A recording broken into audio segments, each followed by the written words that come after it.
Сәлем барлықтарыңызға, сіздермен бірге Гүлнұр. Бүгін біз 3-ші сынып оқулығынан 44-ші сабақтың есептерін талқылайтын боламыз. Бірінші есеп: сантиметрмен берілген әр жолақтың ұзындығы бір жылдағы айлар санына тең. Әрбір жолақ бірдей қанша бөлікке бөлінген. Жолақ 12 сантиметрді құрайды. А, Ә, Б, В нұсқаларда да жолақ 12 сантиметр бірдей. Бірінші есеп, бірінші нұсқада 12 сантиметр бірдей екі бөлікке бөлінген, яғни әр бөлік 6 сантиметрді құрайды.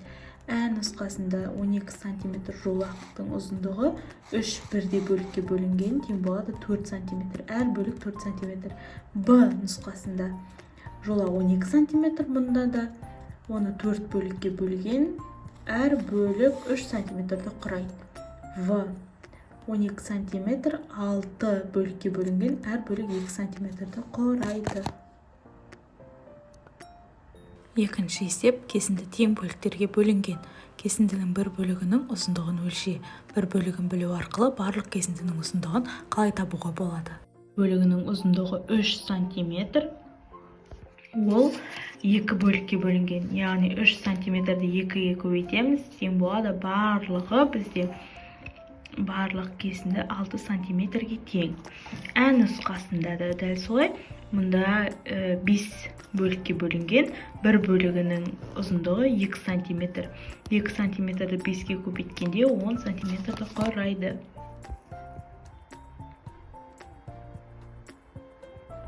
Үшінші есепте берілгені бойынша ыдыстағы қараөрік ағашынан берілген жемістің бөліктерін табуымыз қажет. Үшіншісінде 2-ден жартысын, яғни 2-ден 1 бөлігін салды, яғни 10 килограмм жартысы. 5-тен 1 бөлігі 4 килограмм, ал 4-тен 1 бөлігі бұл 5 килограммды құрайды. Жауабы: бірінші ыдыста 10 килограмм қараөрік, екінші ыдыста 4 килограмм қараөрік, үшінші ыдыста 5 килограмм қараөрік болды.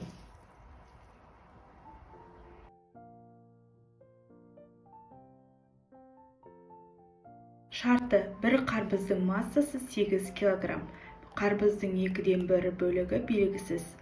Шешуі: 8-ді 2-ге бөлеміз 4, яғни жауабы қарбыздың 2-ден 1 бөлігі 4 килограммға тең.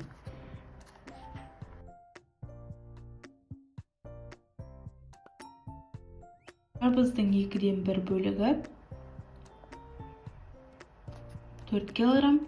Бір қарбыздың массасы белгісіз. Шешуі: 4 көбейтілген 2 тең 8. Жауабы: бір қарбыздың массасы 8 килограмм.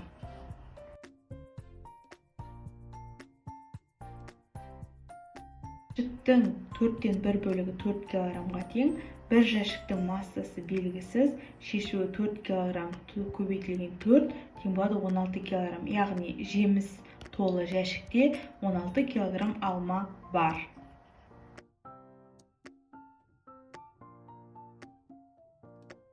Массасы 16 килограмм. Жәшіктің 4-тен 1 бөлігі белгісіз. Шешуі: 16 бөлінген 4 тең 4 килограмм. Бәліш пісіру үшін 4 килограмм алма пайдаланылды. Енді осыған ұқсас есеп: бір себеттің массасы 16 килограмм болса, себеттің 6-тан 1 бөлігі неше килограмм? Шешуі: 16 килограмм бөлінген 6 тең 2 килограмм, яғни бәліш пісіру үшін 2 килограмм алма пайдаланылды.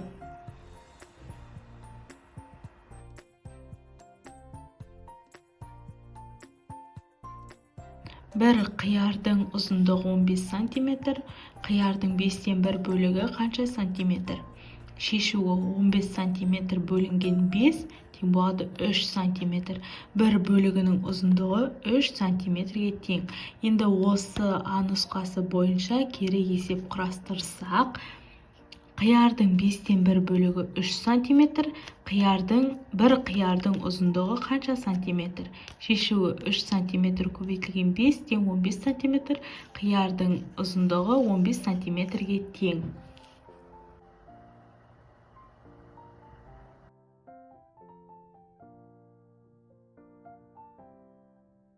Мұнда қиярдың 3-тен 1 бөлігі 9 килограмм, барлығы қанша килограмм? Шешу 9 килограмм көбейтілген 3 тең болады 27 килограмм. Жауабы бақшадан барлығы 27 килограмм қызанақ жиналды. Осы ә нұсқасына байланысты кері есеп, барлығы 27 килограмм, қызанақтың 3-тен 1 бөлігі белгісіз. Шешуі 27 бөлінген 3 тең 9 килограмм, жауабы қызанақтың 3-тен 1 бөлігі 9 килограмм болады. 7-ші есепте оқушы өрнекті мән амалдар бойынша есептеді. Оның қандай өрнекті мәнін тапқанын анықтау. 7-ші есеп 16 қосылған 12 бөлу 7 тең 16-ға 12 қосқанда астындағы өрнек бойынша 28-ді құрайды, 28-ді 7-ге бөлгенде 4. Ә нұсқа 9 көбейту 6 минус 5 көбейтілген 6. Мына жерде 54, мына жерде 30. Екеуінің орнына осындай көбейтінділерін жаздым. Тең болады 24. Б 65 қосу 9 плюс 49 бөлу 7 тең 81.